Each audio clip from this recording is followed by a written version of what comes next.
Bueno, continuamos con el tiempo de enseñanza. Como les habíamos avisado, hoy iniciamos una nueva serie. Es una serie que se va a llamar Primero lo Primero y está basada en el libro de Ageo. Pero hoy, no vamos a entrar directamente al libro, sino vamos a hacer una introducción para que podamos entender un poco mejor y para crear la expectativa de todo lo que vamos a encontrar en este libro que sabemos va a ser de bendición para todos.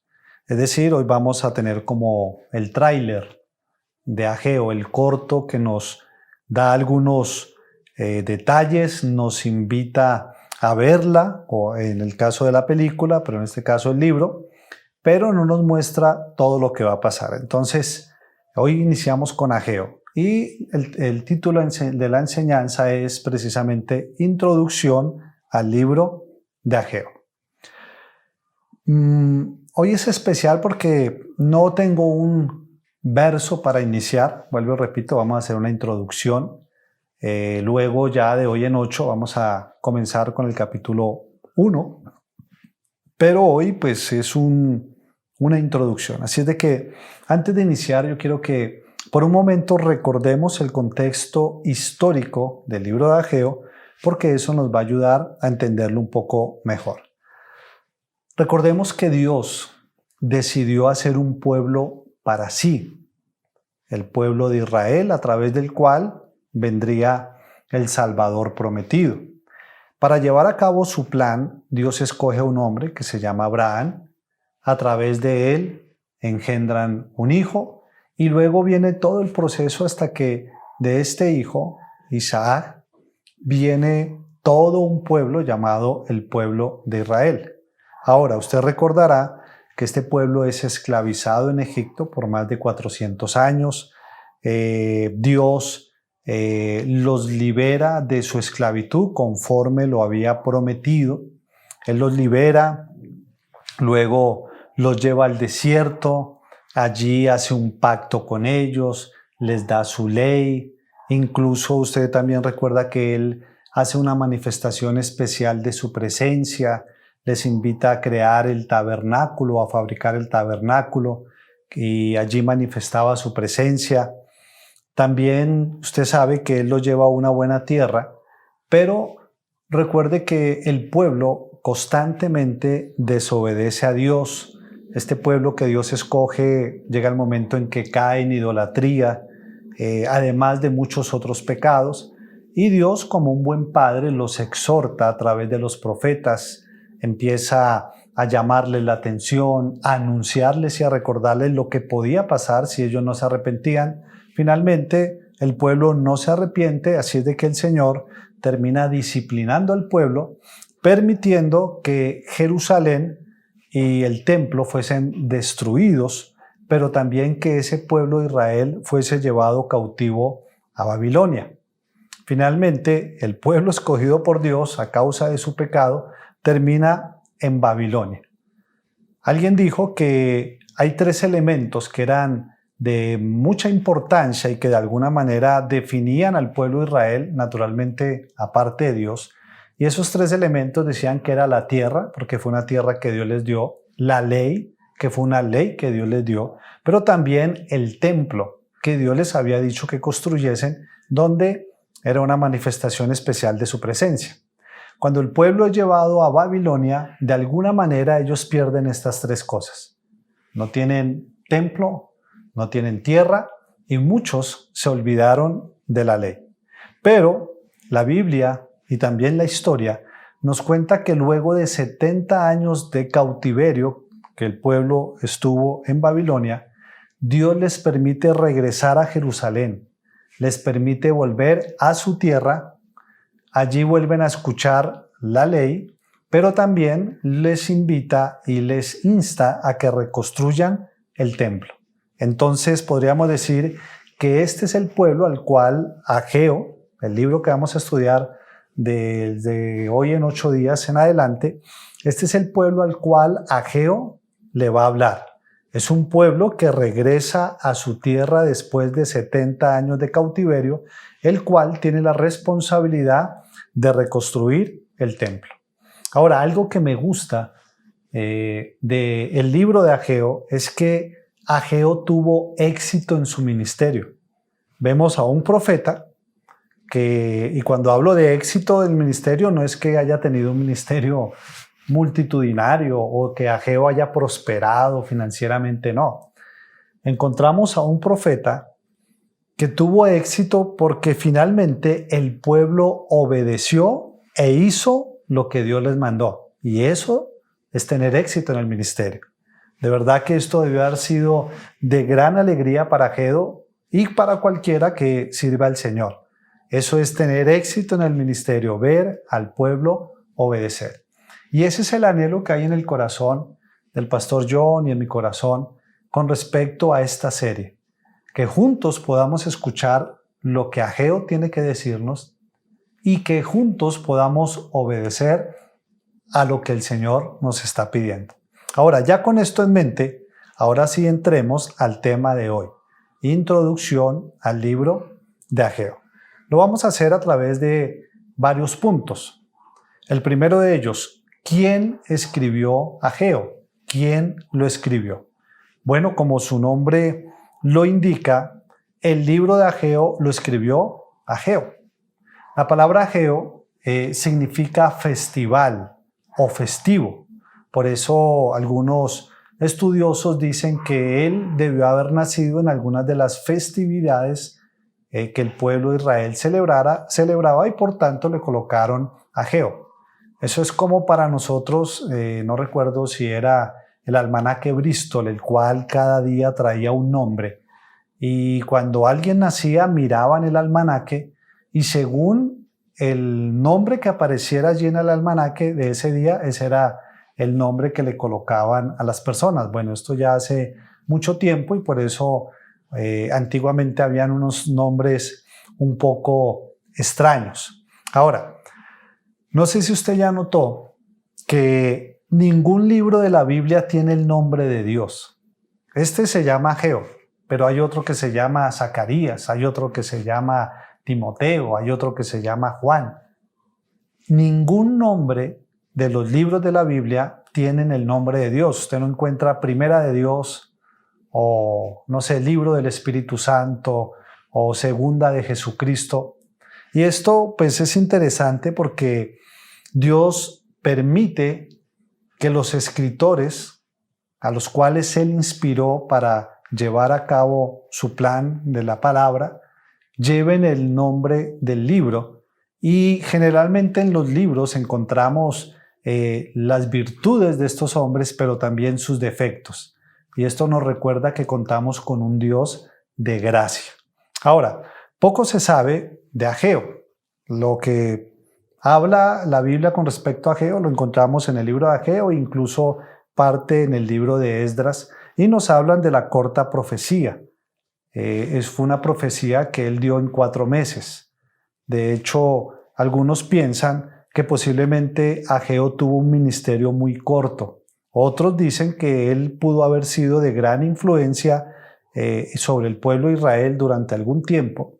Pero independientemente si tuvo un ministerio corto, podemos decir que aunque fue corto, su ministerio fue efectivo. Y esto nos muestra cómo lo que hace efectivo un ministerio o un servicio a la obra del reino, a la obra del Señor, es la obediencia que nosotros hayamos tenido frente a lo que Dios nos haya pedido. El éxito de un ministerio y de un servicio a Dios no es hacer lo que yo quiera, lo que a mí me parece, lo que yo creo que debiera hacer dentro de la obra del Señor, sino lo que Él nos pida a nosotros hacer. Con respecto a Ageo, no hay indicaciones de su parentela. La Biblia no nos dice cuál era su linaje, tampoco nos habla de cuál era su ocupación antes o después de que Dios lo llamara a profetizar, pero lo que sí nos da a entender es que él tenía aproximadamente 70 años cuando escribió el libro. Y podríamos especular de alguna manera que Tal vez Ageo empezó su ministerio o el ministerio o la obra del Señor en el ocaso de su vida. Imagínese, 70 años. Tal vez no lo llamó a los 15, ni a los 20, ni a los 30, sino posiblemente su ministerio comenzó a los 70. Si esto fue así, pues imagínese, eso es alentador para nosotros.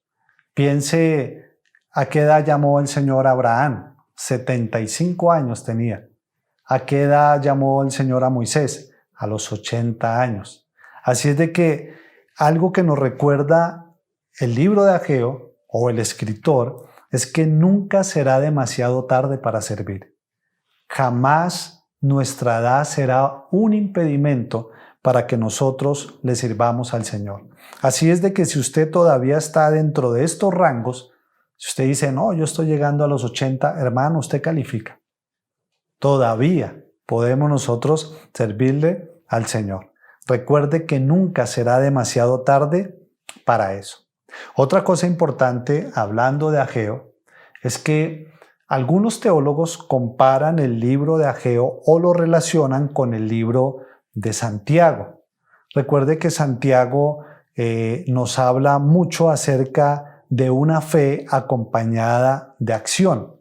Y el libro de Ageo hace lo mismo. El libro de Ageo es un libro que motiva al pueblo a la acción.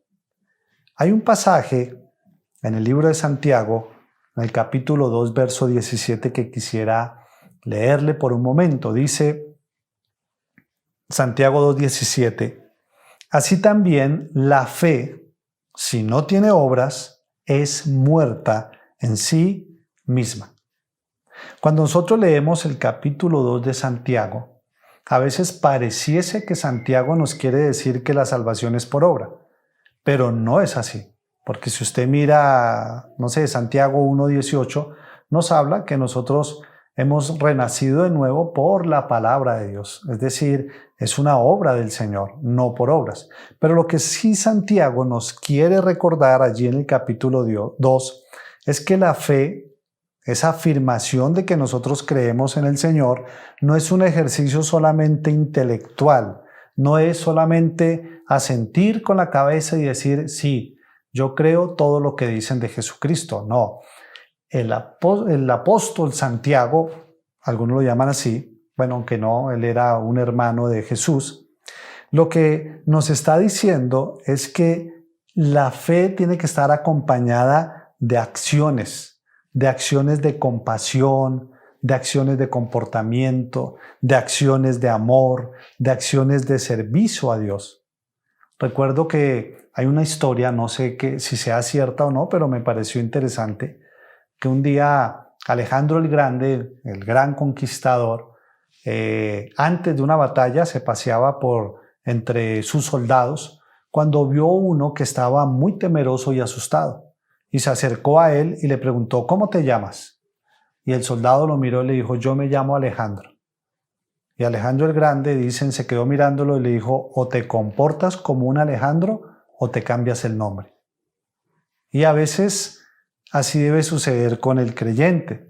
La vida cristiana no es una vida de pasividad. Y eso nos los va a recordar Ageo.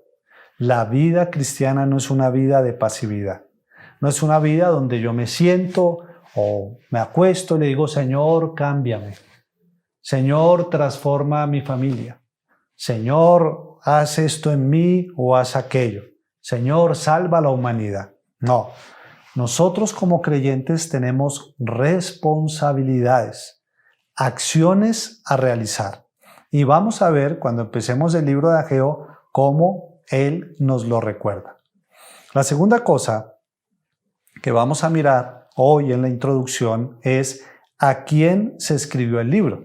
Bueno, ya lo vimos allí en el contexto histórico que el libro se escribe inicialmente, su primera audiencia fue el pueblo de Israel que estaba o que había regresado del exilio que habían tenido allí en Babilonia.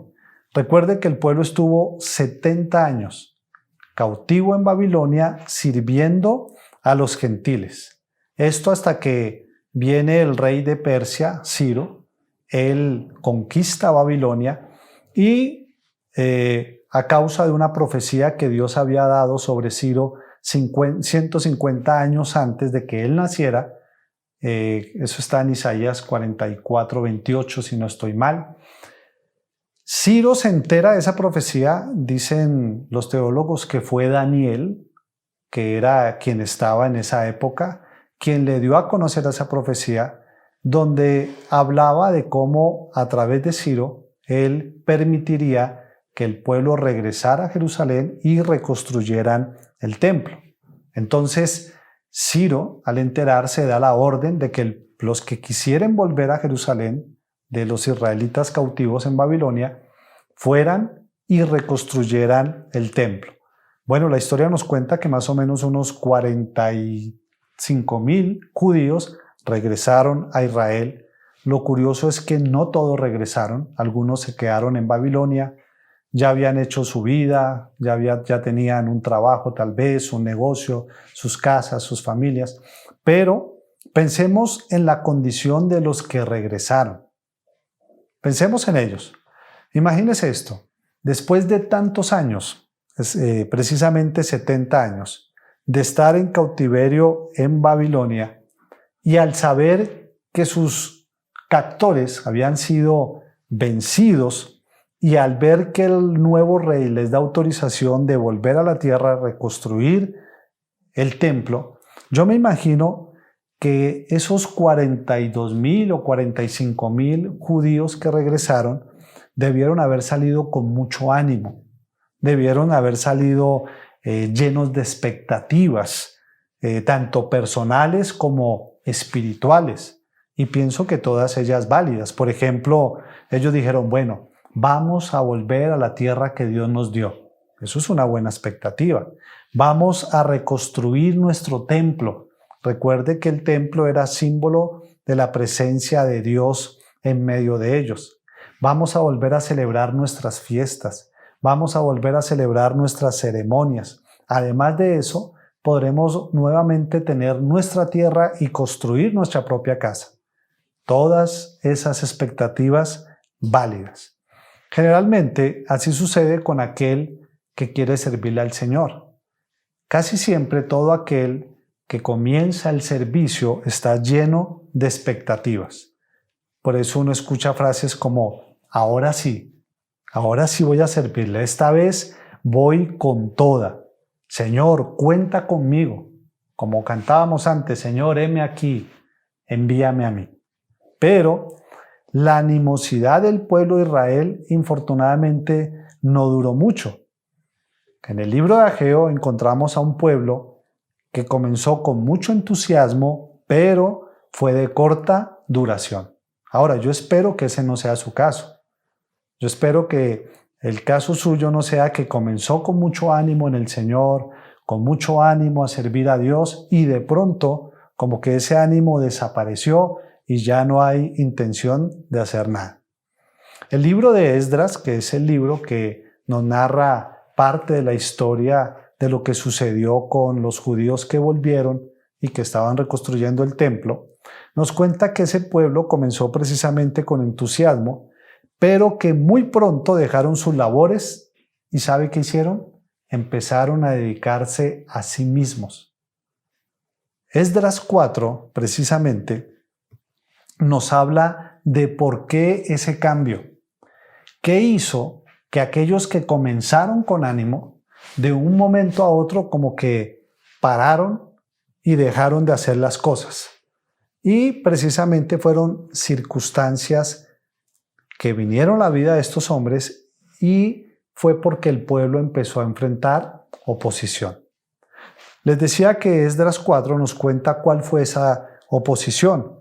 Nos dice que los moradores, que eran enemigos del pueblo que había regresado, se opusieron y de hecho presionaron al rey para que la obra fuese detenida incluso por una orden real.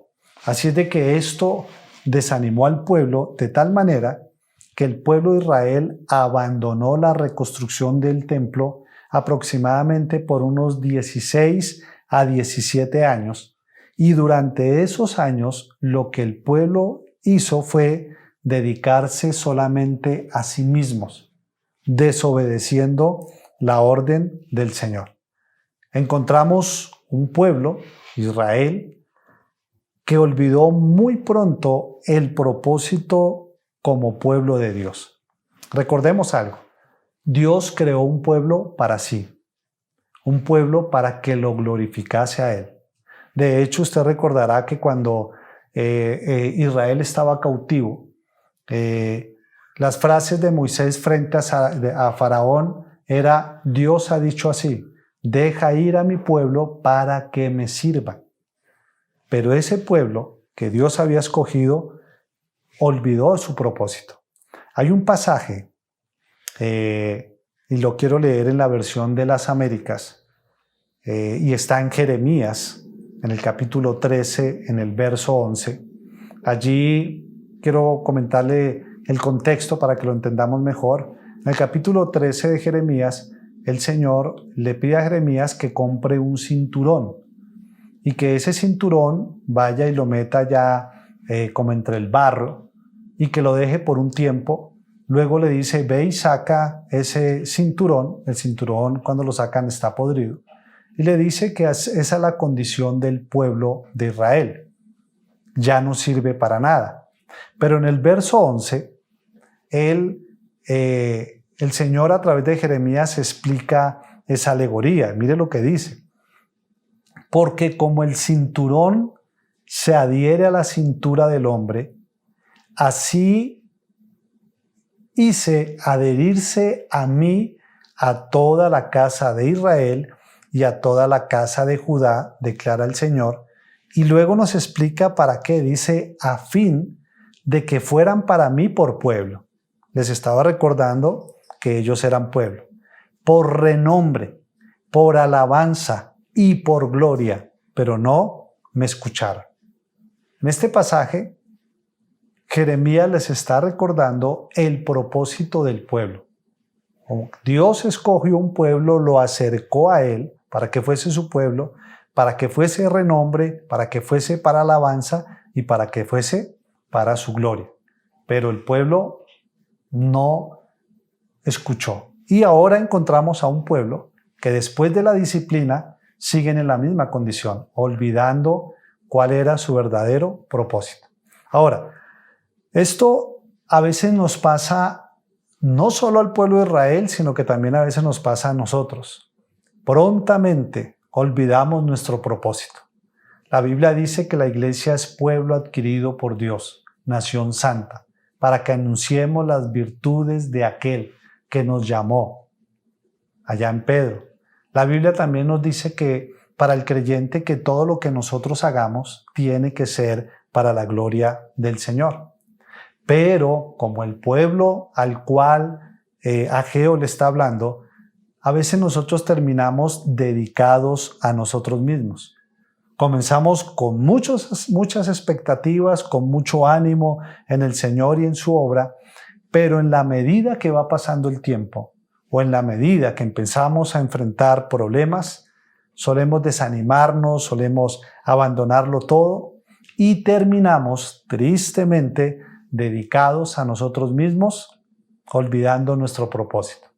Por eso en esta mañana yo quisiera que se preguntara por un momento, o preguntémonos juntos: ¿mantengo un deseo por el Señor y su obra?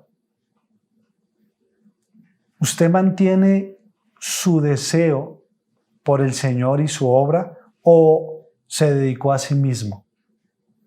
Preguntémonos, ¿hay oposiciones o conflictos que de alguna manera me han llevado a dejar al Señor a un lado y a dejar su obra?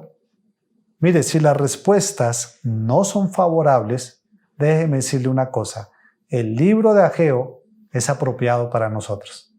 Tenemos y necesitamos ver lo que el Señor tiene que decirnos a través del libro de Ageo. Por eso la expectativa del estudio que vamos a comenzar de hoy en 8 días. La tercera cosa que debemos de mirar del libro de Ageo en su introducción es el tema. ¿Cuál es el tema del libro de Ageo? Bueno, ya lo hemos notado, es la reconstrucción del templo poniendo a Dios como primero. La reconstrucción del templo poniendo a Dios como primero. El libro de Ageo lo que hace es ayudarle al pueblo a reevaluar sus prioridades. ¿Por qué? Porque las prioridades del pueblo estaban trocadas, estaban cambiadas.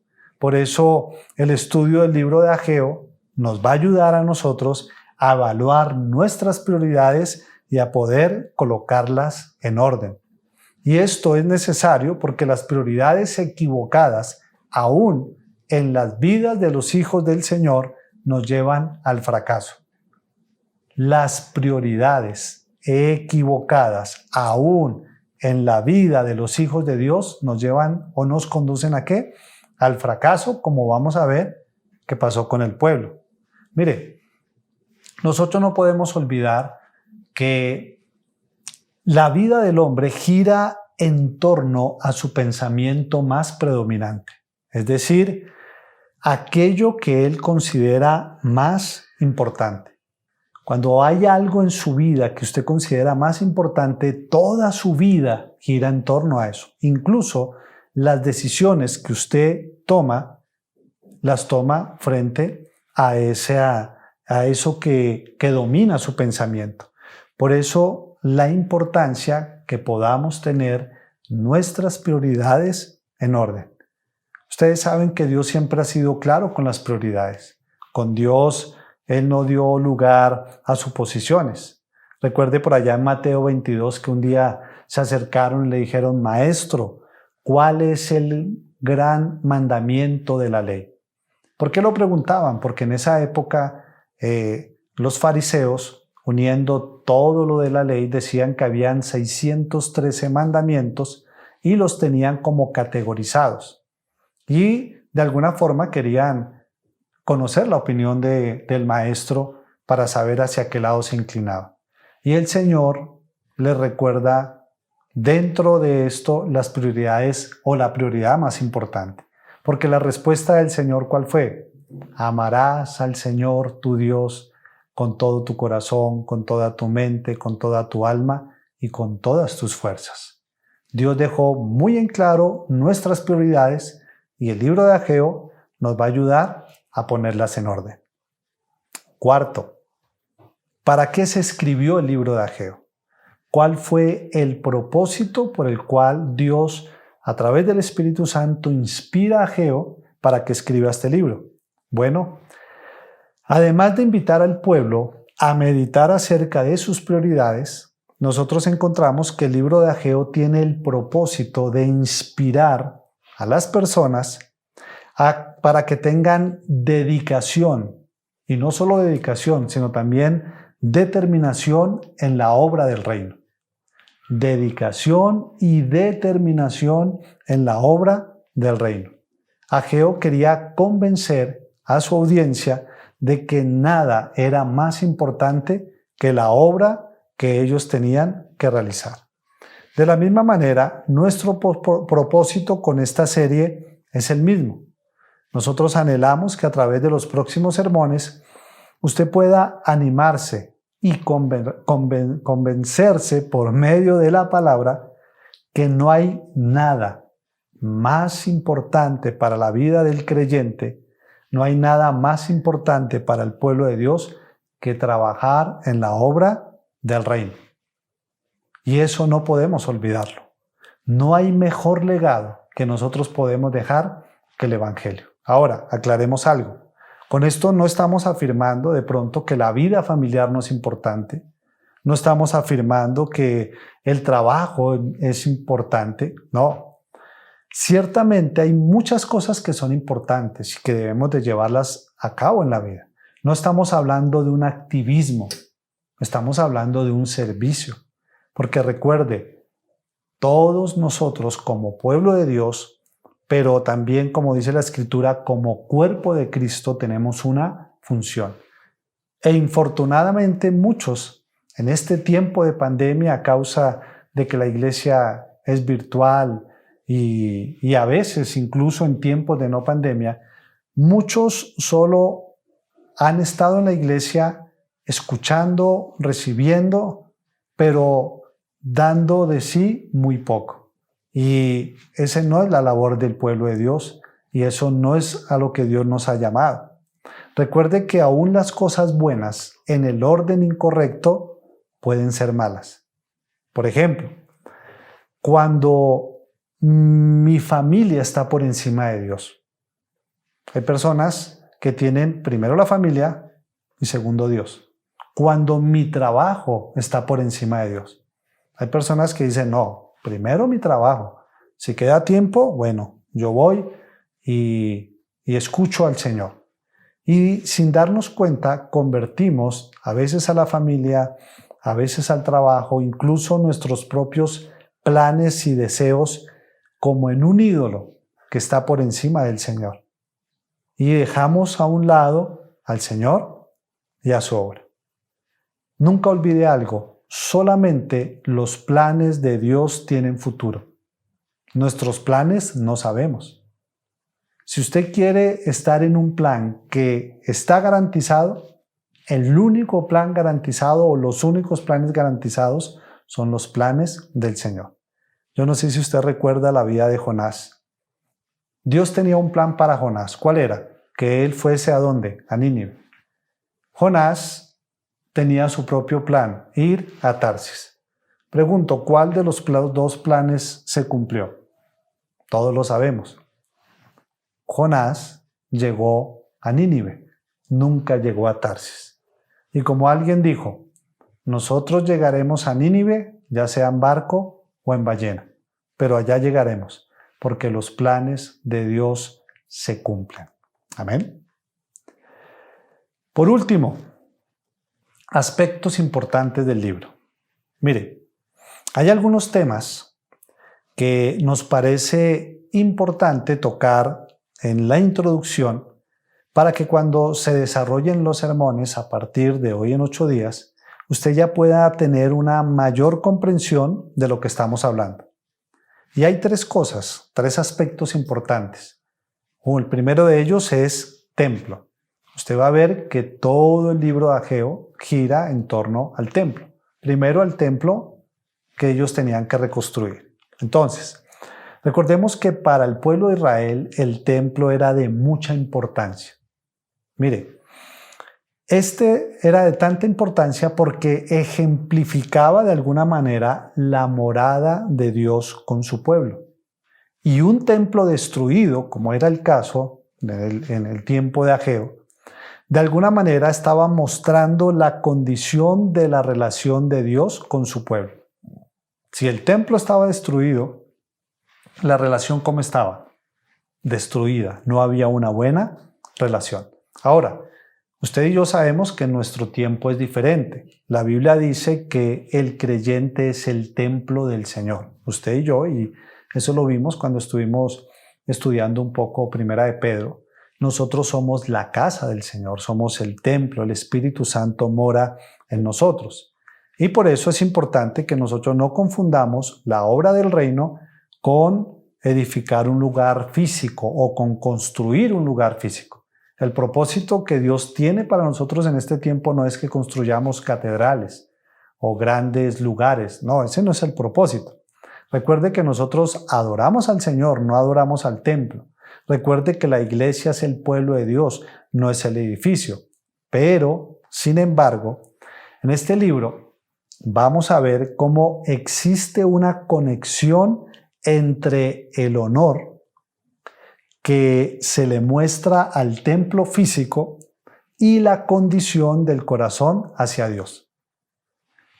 En este libro vamos a ver eso, cómo el honor que el pueblo tiene con su pueblo de alguna manera tiene una conexión con el honor o el corazón hacia el Señor.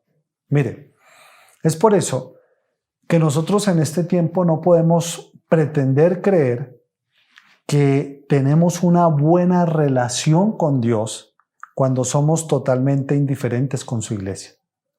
Porque eso vemos hoy en día. Hay personas incluso que dicen que ellos tienen una excelente relación con Dios y no pertenecen a ninguna iglesia. Y la verdad, eso demuestra que hay algo que está mal. Hay otros que pertenecen a una iglesia, pero son completamente indiferentes con ella, pero aún así pretenden tener una buena relación con el Señor. El otro aspecto importante es el nombre de Jehová. Cuando usted lee el libro, que es corto y espero ya lo haya leído, como les habíamos invitado, tiene solamente 38 versículos todo el libro. Es bastante corto, 2 capítulos compuestos por 38 versículos. Pero si usted lo lee con atención, va a encontrar que en 34 versículos se repite el nombre de Jehová. Y en 14 de esos 34 dice específicamente Jehová de los ejércitos.